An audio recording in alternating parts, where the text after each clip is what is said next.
আসসালামু আলাইকুম প্রিয় দর্শক, অন্য মঞ্চের আলাপচারিতায় আপনাদের সকলকে আমন্ত্রণ জানাই। রাশিয়াকে ঘিরে গত এক সপ্তাহে রাশিয়াতে গিয়েছেন এক ঝাঁক অন্য দেশের রাষ্ট্রনেতা। তারা রুশ প্রেসিডেন্ট পুতিনের সঙ্গে বৈঠক করেছেন। হঠাৎ এত নেতা কেন রাশিয়ায়? হঠাৎ কেন এত যাওয়া মস্কোতে? নিশ্চয়ই প্রমোদ ভ্রমণে নয়। আরো মজার কথা হলো যে রাশিয়াকে নিয়ে আমেরিকার ট্রাম্প সাহেবের এত গোঁসা, সেই তিনিও তার বিশেষ দূত স্টিভ উইটকফকে পাঠিয়েছেন মস্কোতে পুতিনের সঙ্গে কথা বলতে। পুতিন কিন্তু তার দূত পাঠাননি, মনে রাখবেন। এক কথায় এর অর্থ হলো, প্রথমে ওই যে যাকে বলে না ব্লিঙ্কিং আইস, প্রথমে চোখ মটকাতে হলো ট্রাম্পকে। পুতিনের চোখে কিন্তু পলক পড়েনি। ট্রাম্প তার মানে হারলেন। কি ঠিক হয়েছে এই বৈঠকে? ঠিক হয়েছে কয়েকদিনের মধ্যে ওই যে আমেরিকার রাষ্ট্রদূত ওই যে স্টিভ কফ, তার সাথে যে কথা বলা হলো, তার সাথে বৈঠকে ঠিক হয়েছে কয়েকদিনের মধ্যে ট্রাম্প আসবেন রাশিয়ায় পুতিনের সঙ্গে কথা বলতে, ইউক্রেন যুদ্ধ থামানো নিয়ে কথা বলতে। কিভাবে চুক্তি হবে সেটাও ঠিক। ইউক্রেনের যে অংশ রাশিয়া দখল নিয়েছে সেটা রাশিয়ার দখলে থাকবে। এছাড়া ইউক্রেন মুচলেখা দেবে ইউক্রেন ন্যাটোয় যোগ দেওয়ার আবেদন কোনোদিন করবে না, ন্যাটোয় যোগ দেবে না কোনোদিন। অর্থাৎ ইউক্রেনকে হাত ধরে যুদ্ধে নামিয়ে হাত তুলে নিল আমেরিকা। ওই যে গাছে তুলে মই কেড়ে নেওয়ার কথা বলা হয় না, অনেকটা সেই রকম। অথচ দেখুন, এই ট্রাম্প কয়েকদিন আগে আমেরিকা থেকে গোপনে সর্বাধুনিক পারমাণবিক অস্ত্র, যেটা সব থেকে শক্তিশালী, সেই অস্ত্র পাঠিয়েছেন চুপি চুপি ব্রিটেনে পাঠিয়েছেন। সেটা নিশ্চয়ই ইউরোপীয় ইউনিয়নের লোকজনদেরকে ভয় দেখানোর জন্য নয়, সেটা পুতিনের জন্যই পাঠিয়েছেন। অর্থাৎ তিনি ওই যুদ্ধের হুমকিটা দিয়ে দিলেন। আমি বলছি না বারবার যে আমেরিকার ট্রাম্প হলো একটা বুলি, সে ধমকে চমকে কাজ করতে চায়। যেই দেখে যে ধমকে চমকে কাজ হবে না, তখন সুর করে পিছিয়ে আসে। ওই যে বিমানে করে, স্পেশাল বিমানে করে ইংল্যান্ডে পাঠালেন বোমা, পারমাণবিক বোমা রাশিয়াতে ফেলার জন্যই বোধহয়। এবং রাশিয়া কি করলো? কি রাশিয়া তাদের সর্বাধুনিক পারমাণবিক বোমা এমন জায়গায় গিয়ে ফিট করলো যেখান থেকে যার পাল্লার মধ্যে খুব তাড়াতাড়ি পৌঁছে যেতে পারে আমেরিকায়। পৃথিবীর মানচিত্রটা দেখবেন, আমেরিকার কিছু জায়গার সঙ্গে আমেরিকা যুক্তরাষ্ট্র, তার থেকে মাত্র 1000 কিলোমিটারের মতো দূরত্বে আছে রাশিয়া। এই দূরত্ব অতিক্রম করার কোনো চিন্তাই নেই।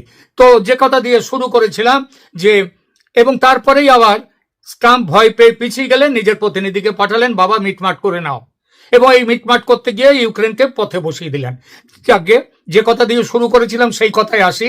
আপনারা জানেন ভারতের জাতীয় নিরাপত্তা উপদেষ্টা অজিত ডোভাল কয়েকদিন ধরে মস্কোয় ছিলেন, মিটিং করেছেন পুতিনের সঙ্গে। মোটামুটি একই সময়ে পুতিনের সঙ্গে বৈঠকে বসেছেন আরো অনেকগুলো দেশ। সংযুক্ত আরব আমিরাতের ইউএই, তার রাষ্ট্রপতি শেখ মোহাম্মদ বিন জায়েদ আল নাহিয়ান এসেছেন, পুতিনের সঙ্গে কথা বলেছেন। এছাড়া ব্রিক্সের অন্তর্গত ব্রাজিল, দক্ষিণ আফ্রিকা এবং আরো কয়েকটি দেশের রাষ্ট্রনেতা বা তাদের প্রতিনিধিরা রাশিয়াতে এসেছেন কূটনৈতিক আলোচনা করতে। এসেছেন ইরানের প্রতিনিধি মণ্ডল। বোঝাই যাচ্ছে বিশ্ব কূটনীতিতে একটা বড় সড় তোলপাড় শুরু হয়েছে। এরকম এক পরিস্থিতির মধ্যে অজিত ডোভাল কয়েকদিন থাকলেন মস্কোয়, আলোচনা করলেন প্রেসিডেন্ট পুতিন এবং তার মন্ত্রিসভার বিভিন্ন মন্ত্রীর সঙ্গে। এবং তার বৈঠক শেষ হওয়ার 24 ঘন্টার মধ্যে ভারতে মোদি এবং রাশিয়ার পুতিন দুজনের মধ্যে কথা হলো ফোন মারফত। রাশিয়ার সরকারি বিবৃতি এই প্রসঙ্গে জানাচ্ছে কথা হয়েছে ইউক্রেন নিয়ে এবং আজকের বৈশ্বিক পরিস্থিতি নিয়েও। সেই সঙ্গে আরো যে বিষয়গুলো বর্তমানে খুবই প্রাসঙ্গিক কথা হয়েছে সেগুলো নিয়েও। রাশিয়ার সরকারি বিবৃতিটি তার একটি অংশ আমি এখানে পড়ছি। The leaders also exchanged views on topical issues of the bilateral agenda including trade, economic and investment cooperation. এর মধ্যে উল্লেখযোগ্য অংশটা হলো ওই topical issues of the bilateral agenda. Bilateral agenda কি ছিল? এর অর্থ দুই পক্ষের মধ্যে পারস্পরিক প্রাসঙ্গিক বিষয়গুলি। এবং এটা ভাববেন, ভারত এবং রাশিয়ার মধ্যে বাইল্যাটারাল এজেন্ডার মধ্যে একটা বড় জায়গায় রয়েছে বাংলাদেশ। কেন বাংলাদেশ সে কথাটা পরে বুঝিয়ে বলছি। আর এখানেই উঠেছে আঞ্চলিক সুস্থিতির প্রশ্নে বাংলাদেশের ভূমিকা, বাংলাদেশের প্রসঙ্গ। যদিও আলাদাভাবে স্পষ্ট করে কোথাও উল্লেখ নেই এই ব্যাপারে, তবু যেখানে বিশ্বের ভূ অর্থনৈতিক ও ভূ রাজনৈতিক পরিস্থিতি নিয়ে আলোচনা, সেখানে বাংলাদেশ নিয়ে আলোচনা হবে না এমনটা হতে পারে কি? পারে না। কারণ এতদিনে স্পষ্ট হয়েছে দক্ষিণ এশিয়ায় আমেরিকা তার প্রভাব বিস্তারের জন্য একটি সুনির্দিষ্ট নীতি অবলম্বন করেছে। সেই নীতি হলো ভারত ও চীনের প্রভাব খর্ব করতে হবে। চীন তো এখন অনেকটাই এগিয়ে গেছে, তাকে খর্ব করতে হবে এবং ভারতকে। এই প্রভাব খর্ব করার জন্য তারা পাকিস্তান মানে আমেরিকা করেছে কি, পাকিস্তান ও বাংলাদেশকে তাদের ছাতার তলায় এনেছে।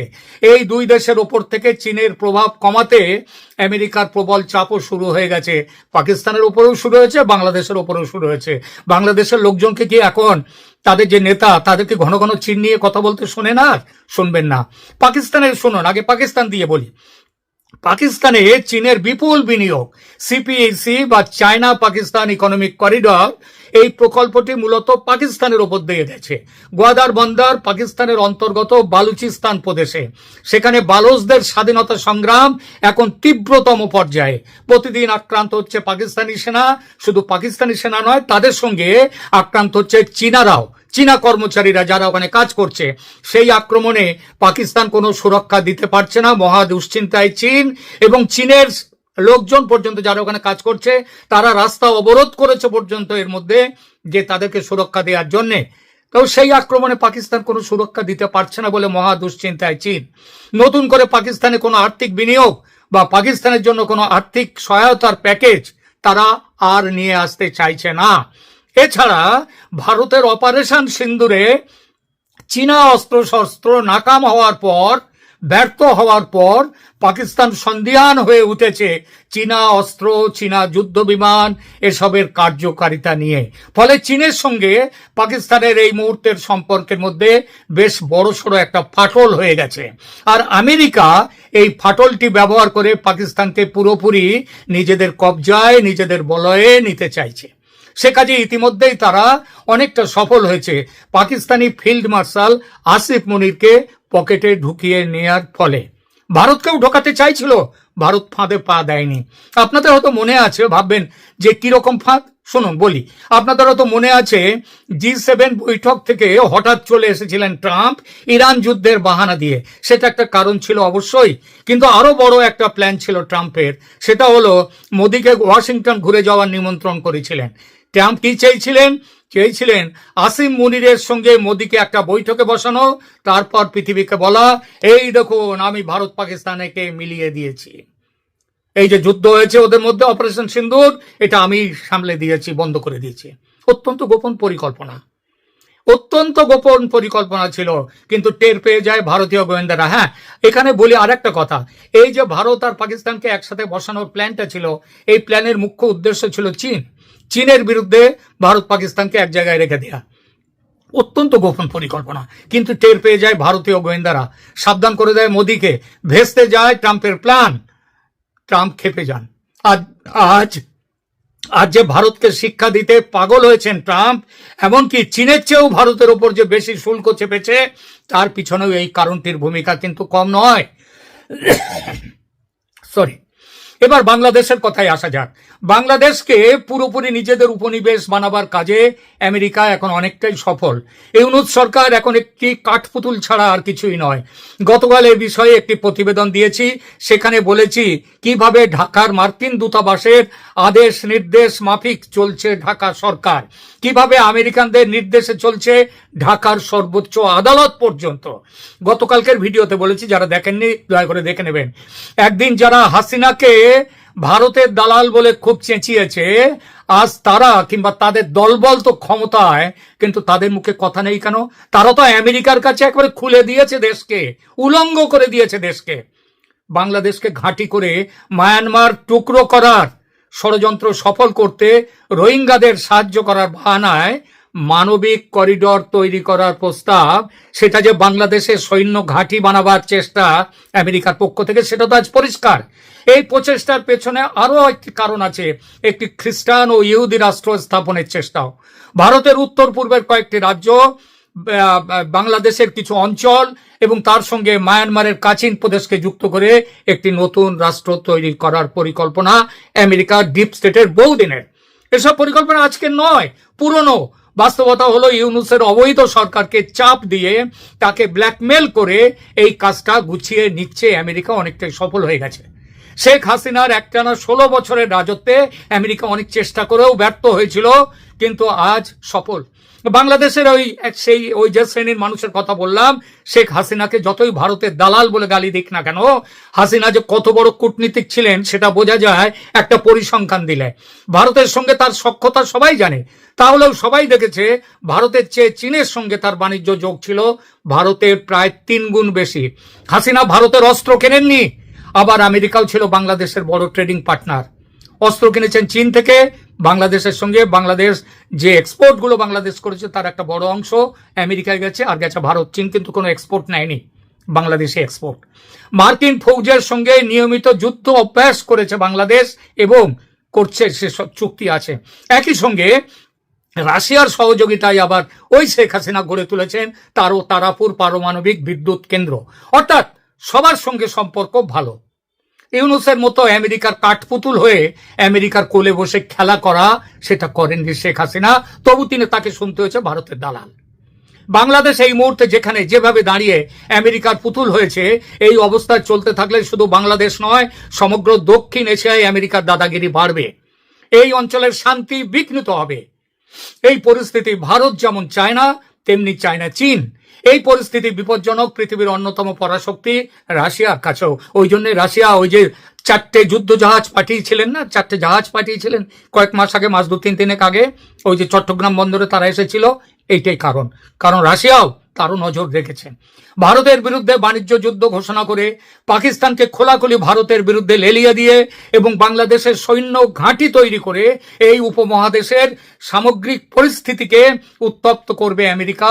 এটা কখনোই চাইতে পারে না ভারত। সেজন্যই অজিত ডোভালের মস্কো যাত্রা, পুতিনের সঙ্গে বৈঠক, এবং শুধু তো ডোভালের সঙ্গে পুতিনের বৈঠক নয়, ওই বৈঠক শেষ হতে না হতে পুতিনের সঙ্গে নরেন্দ্র মোদীর দীর্ঘ ফোনে আলোচনা হয়েছে।